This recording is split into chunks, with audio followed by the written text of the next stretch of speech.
Malam, eh, Ya, silakan. selamat malam, eh, Pak Jarot. Selamat malam juga Pak Tim. Saya mau nanya, eh, kalau seorang pelayan Tuhan di gereja, bisa nggak dia melayani tapi kehidupan rumah tangga dia divorce gitu, dia sudah bercerai. Apa dia masih bisa pelayanan di gereja? Apalagi dia dikasih kepercayaan oleh gereja untuk menjadi ketua atau semacam seperti itu. Nah, bisa nggak? Terima kasih.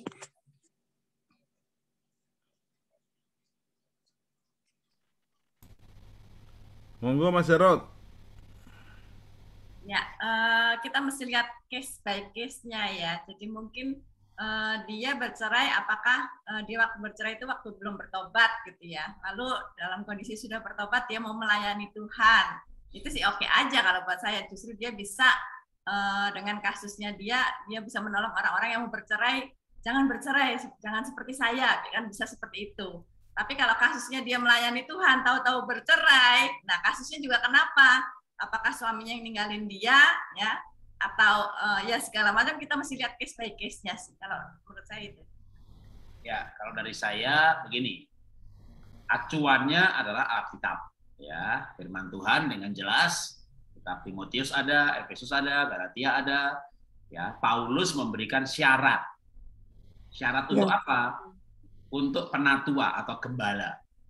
Nah, orang yang dia harus bahkan suami dari satu istri. Ya. Nah, poligami dan juga perceraian termasuk cacat, ya, di mana tidak boleh menjadi penatua atau gembala. Nah, maka kalau saya ditanya, harusnya orang yang cerai, kawin cerai, gitu ya, dosa jenis itu, gitu ya. Karena memang Alkitab menulisnya begitu, ya.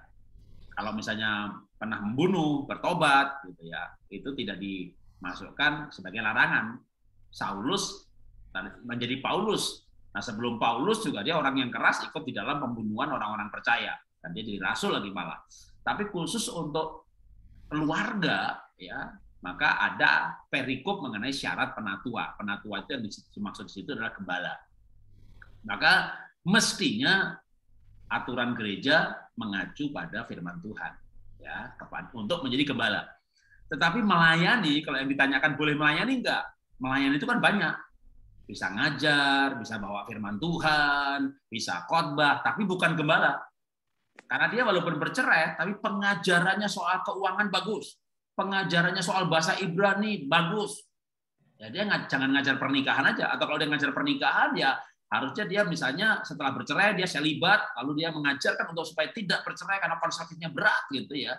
Jadi orang masih bisa melayani diakonia, melayani panti asuhan, melayani sekolah minggu, tapi tidak sebagai gembala jemaat. Ya, itu kalau dari saya, ya, berdasarkan firman Tuhan. Nah, kalau sebagai nanti dari sisi aturan gereja, ya saya bukan pendeta, nggak bisa jawab ya. Mungkin Pak Timotius bisa menjawab karena dari segi aturan gereja. Tapi kalau dari aturan firman Tuhan, saya berani mengatakan orang yang punya cacat di dalam keluarga, ya, bahkan Alkitab memberikan syarat bahwa dia orang yang harus dihormati anaknya.